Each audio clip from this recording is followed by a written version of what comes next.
Useless o walang silbi. Ganyan inilarawan ni Pangulong Ferdinand Marcos Jr. ang mahigit 200 milyong pisong flood control project na kanyang ininspeksyon sa Tuba Benguet ngayong araw. Dagdag pa ng Pangulo, tila mag-aabono pa raw ang gobyerno dahil sa kapalpakan ng proyekto lalo't apektado rin ito ang bahagi ng Cannon Road. May Agenda Weekend Report live si Ivy Reyes. Ivy, anong balita dyan?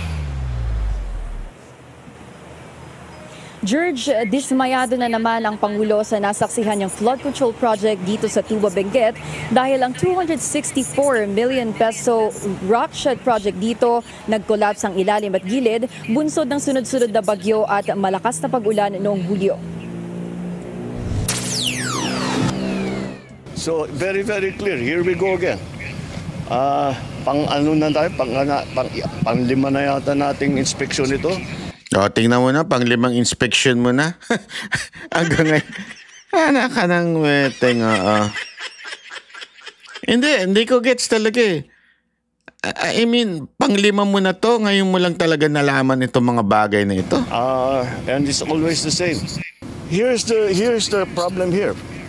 This is 260 million project. Useless. Parang tinapon mo yung pera sa ilog. Useless. To correct this will cost double that. That's my top of the head estimate.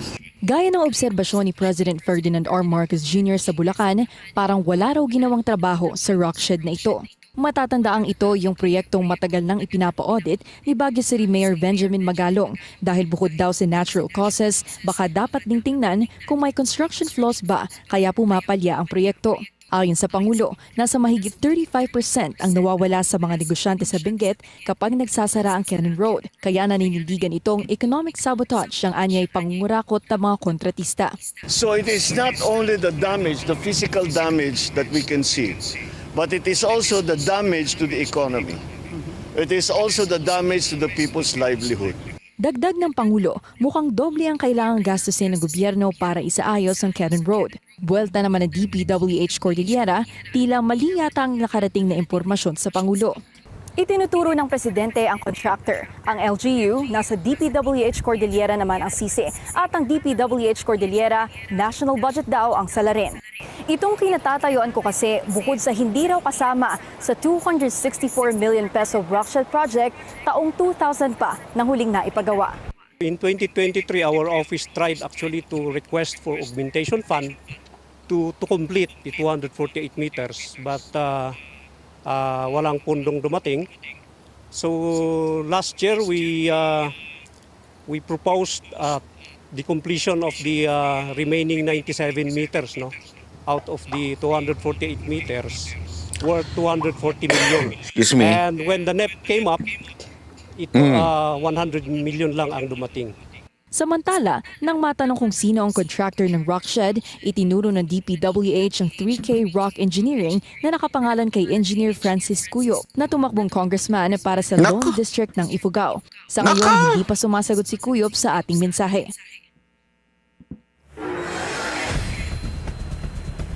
Congressman na naman, no? Grabe talaga. Tas magagalit sila kay Magalong. Hindi, nagagalit sila kay Magalong ngayon eh. Pinagtutulungan si Magalong ngayon eh. Ng mga kongresista eh. O ilabas mo ebidensya mo. Eto tumakbong congressman.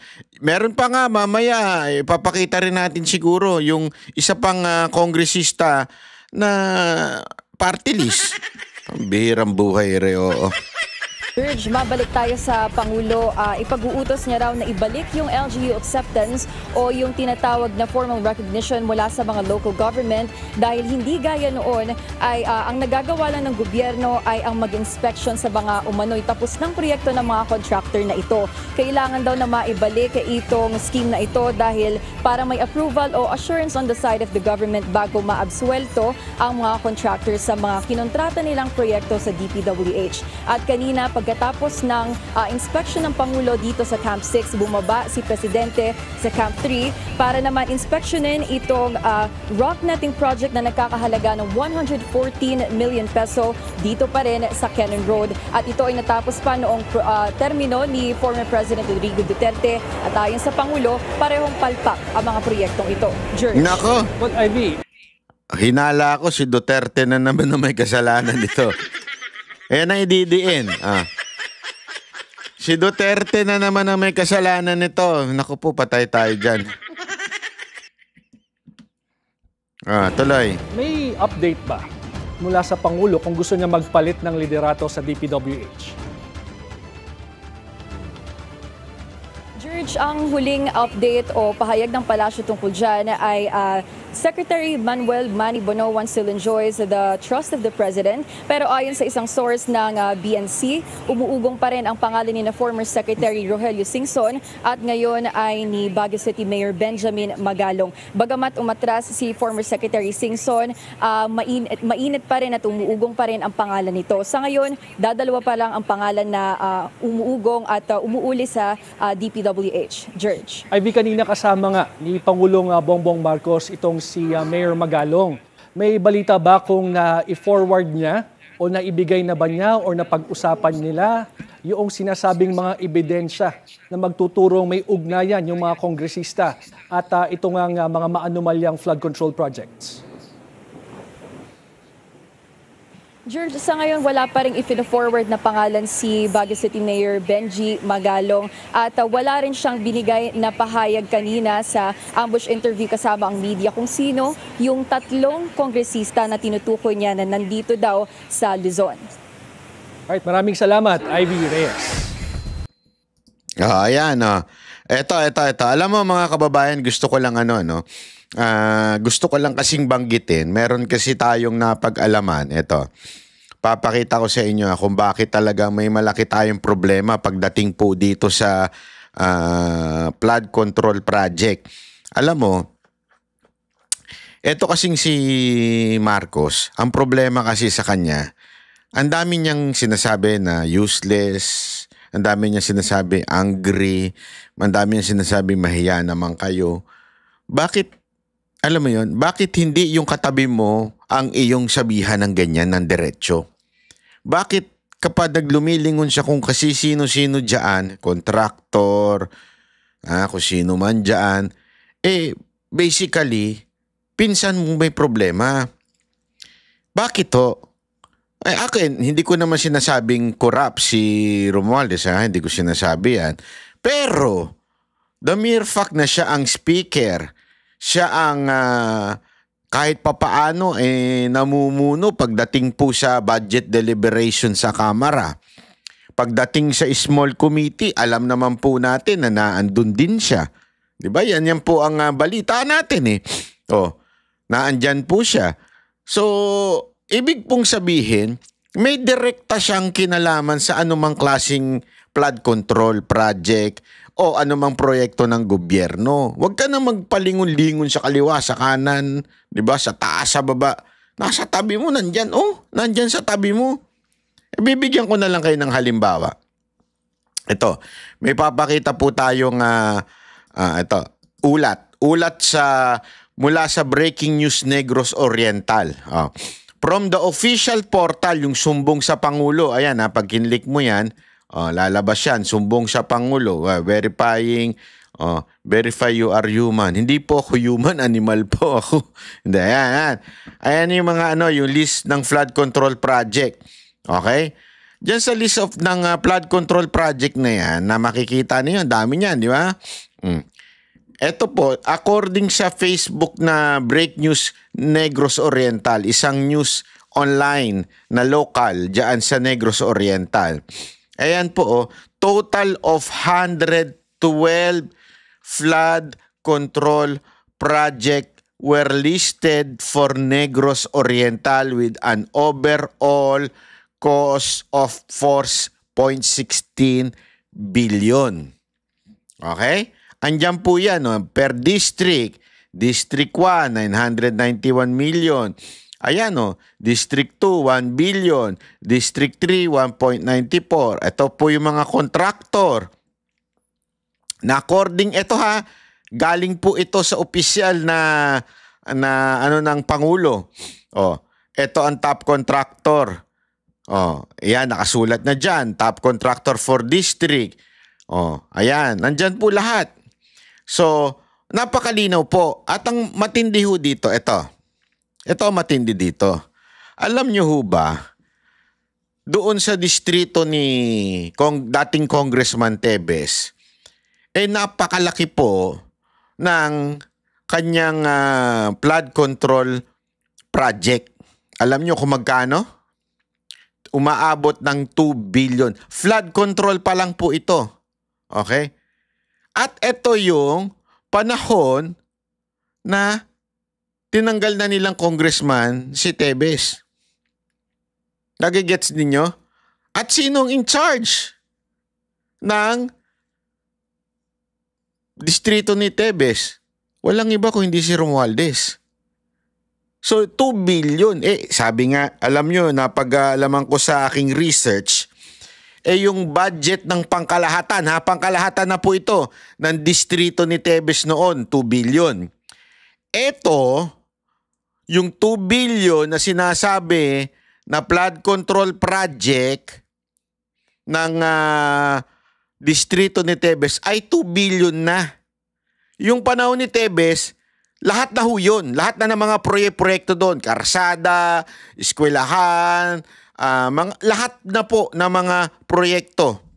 Nung panahon ni Tebes, 2 billion ng total. Ngayon, flood control pa lang, 2 billion na. Wala pa yung iba. At sino in charge? Sino? Hindi ho si Tebes. Si Romualdez.